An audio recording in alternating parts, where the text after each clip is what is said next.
Yeah, so good evening, students. Up till now, we have completed up to this, Unit 2, Legal and Regulatory Framework of SME Lending, and my last video was about type of customers and legal provisions. Now, today we'll complete legal structure and documents for different types of customers. And with this, we'll come to the end of Unit 2 of Part 1. Right? Now, let us start. So, just hold on for a sec. Let me check. So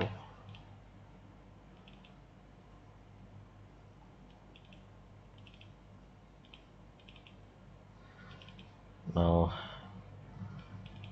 here we go. Now, legal structure and documentation. There are 6 topics. Again, you know, topic 2 is very important. The rest of them are very much like it. So, topic 1 comes with introduction. So in the previous lesson we learnt about the features of partnership, right, LLPs and companies and legal framework in which they operate. Now various business forms require different types of documentation. We all know, we have already covered this in credit analysis about what are the various forms and what are the various documents related to various forms of the business operations.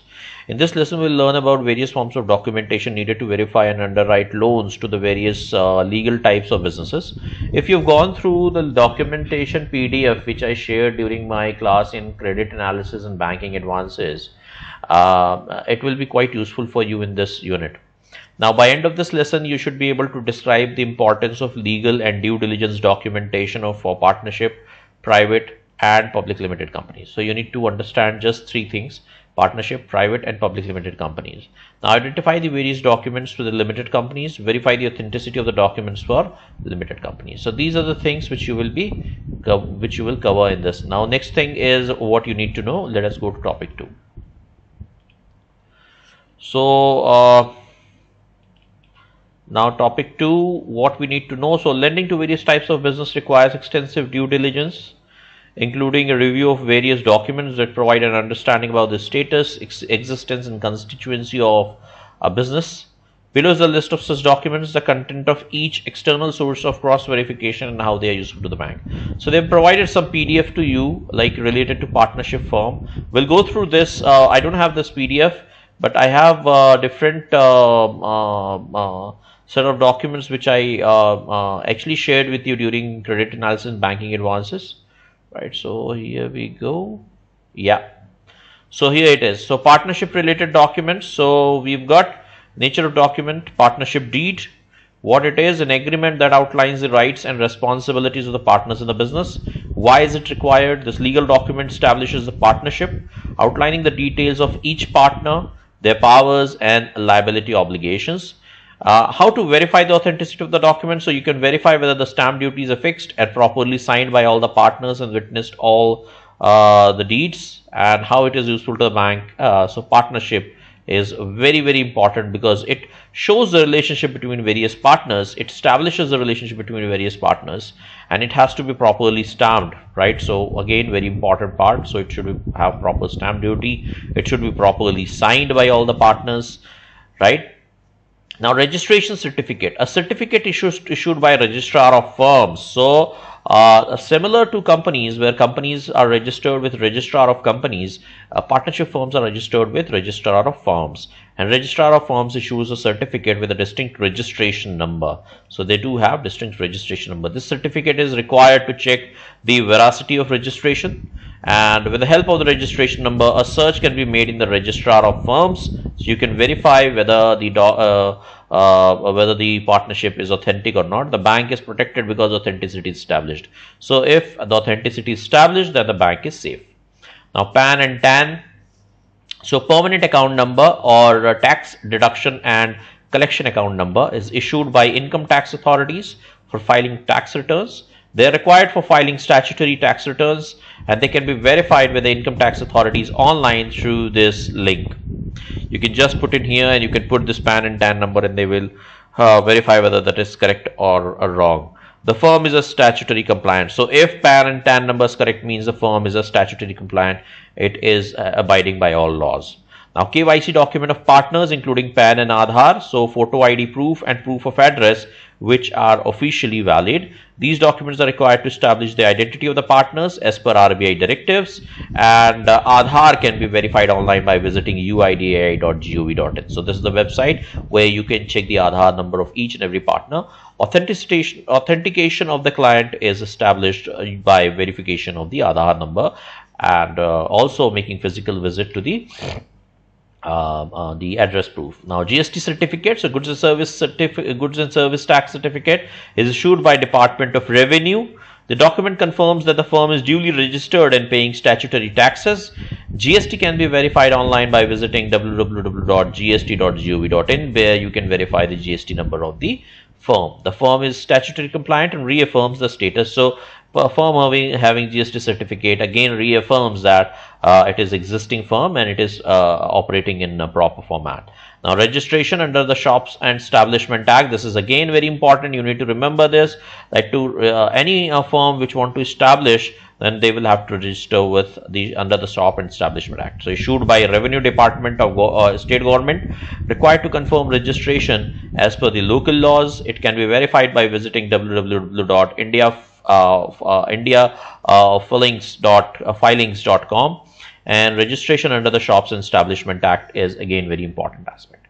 So these are the documents. There are mainly 6 documents which are required, 6 types of documents which are required for partnership related documents, like partnership deed, registration certificate, PAN, TAN number, know your customer, KYC guidelines, then a GST certificate, and registration under Shop and Establishment Act.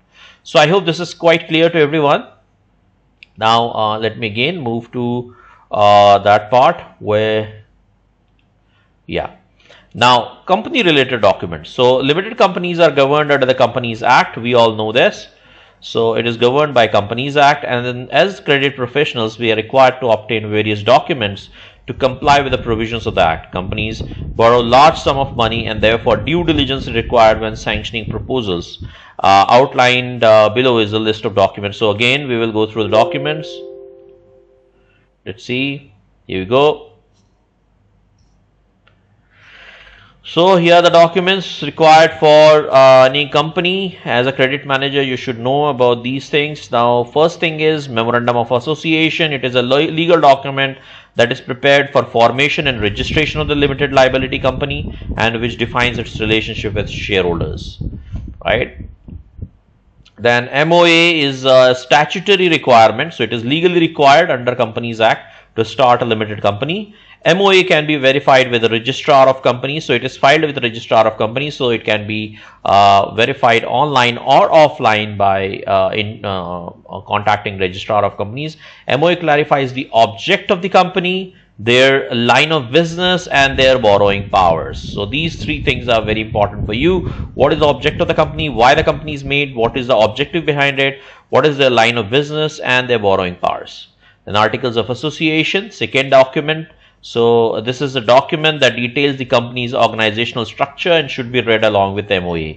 The AOA is the basic document to be lodged with ROC as per Companies Act. Again, it is also lodged with ROC. The documentation can be verified with the registrar of companies either online or offline, similar to MOA.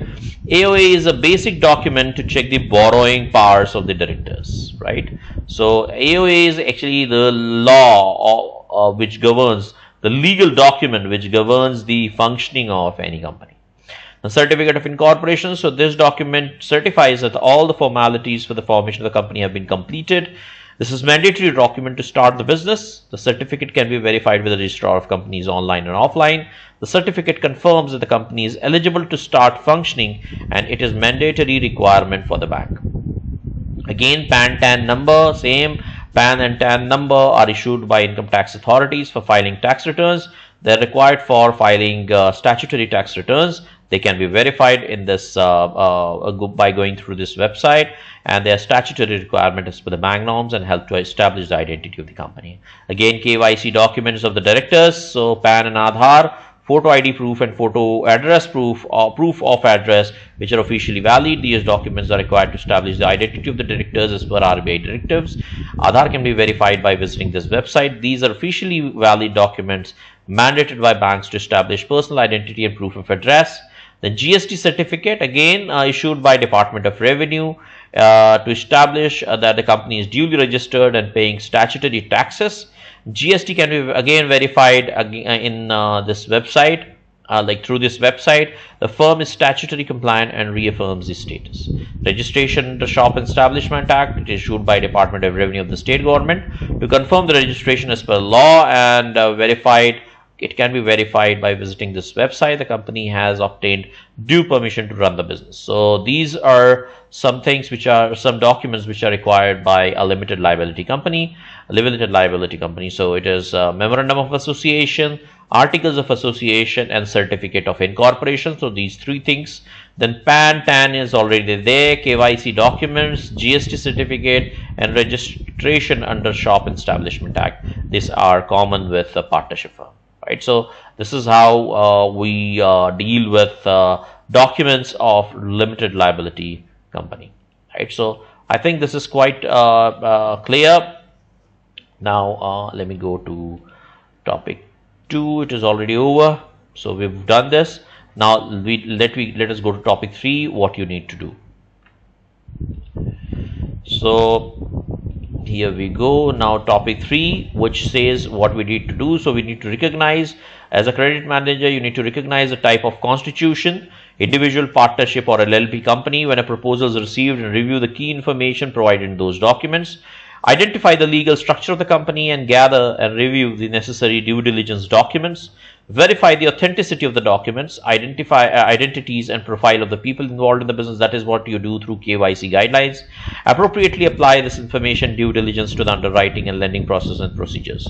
Now discuss with the prospective borrower to get further detail about the background and business related information, and finally decide whether to take the next step in your credit appraisal and documentation in consultation with internal department specialists. So these are the things to recognize, identify, verify, discuss, and decide. So these are the things which you have to take care as a credit manager. Now how this is useful. So let us go through a small case study which is given over here, which says that Messrs. Vibrant Electronics Private Limited is a private limited company promoted by 3 members. The sharing percentage of the promoters ABC are 45%, 35%, 25%. They have approached your bank to open an account for a credit facility of rupees 50 lakhs. The company has submitted the following documents: duly completed SME application form, Memorandum of Association, Article of Association, Company Registration Certificate, Board Resolution, and other relevant KYC guidelines. Your branch manager, a branch SME credit officer, is a new probationary officer and seeks your guidance on who can execute the documents of the company, since the share in the capital is different for each promoter, how to check the company is genuine, and whether to check for authorized capital particulars, etc. So the information covered in this lesson will help you guide the officer as follows. Check the board resolution to determine who can execute the documents. So it will be mentioned in the board resolution that who can execute the document on behalf of the company. There will be specific mention of this in the board resolution. The Memorandum of Association will inform you of the promoter's contribution, the company's borrowing unit, and objective of the company to run this particular business. By accessing the MCA website, you can ascertain the genuineness of the company by referring to the registration number of the company. So the registration certificate which has been given to you, you can go to MCA website, right? Ministry of Commerce, and you can find out like whether that company is a genuine company or not. By referring to PAN, the identity of both the individuals in the company can be established. So you need to verify the PAN card of PAN number of both company and the individual directors. By referring to the Aadhaar, we can verify the identity of the promoters, directors of the company. So this is how we can help the credit manager. So I hope this is clear to everyone. Let us move to the 5th topic, which says the questions to be asked. So having learned about the various basic documents to be obtained with respect to various type of SME entities, you will need to enhance your knowledge and performance by asking the following questions. What additional information will help verify the authenticity of the documents? What company objectives, business information, borrowing paths, and extent of borrowing are provided in Memorandum of Association? So it is very, very important, like what are the company objectives, business information, borrowing power and extent of borrowing, like what is the maximum amount they can borrow, that is given in Memorandum of Association. Then what borrowing powers are granted to directors and what is the company's mode of operation as defined in Articles of Association. So directors are giving the power to borrow under Articles of Association, not Memorandum of Association. Now what details regarding the execution of the loan documents are provided in the board resolution. So who will execute the documents, what are the loans they are looking for, that all is given in the board resolution. Does the company's certificate of incorporation provide sufficient information to determine the company, the name of the company can be cleared. So this is something which is you need to ask yourself. And with this we come to end of this particular chapter, and I hope you'll enjoy the session. This lesson is over, so we have come to the end of the unit 2. Please attempt your questions and answer. Watch this video again and again so that you can come across, you have clear thought on what we are going through. And thank you for your time.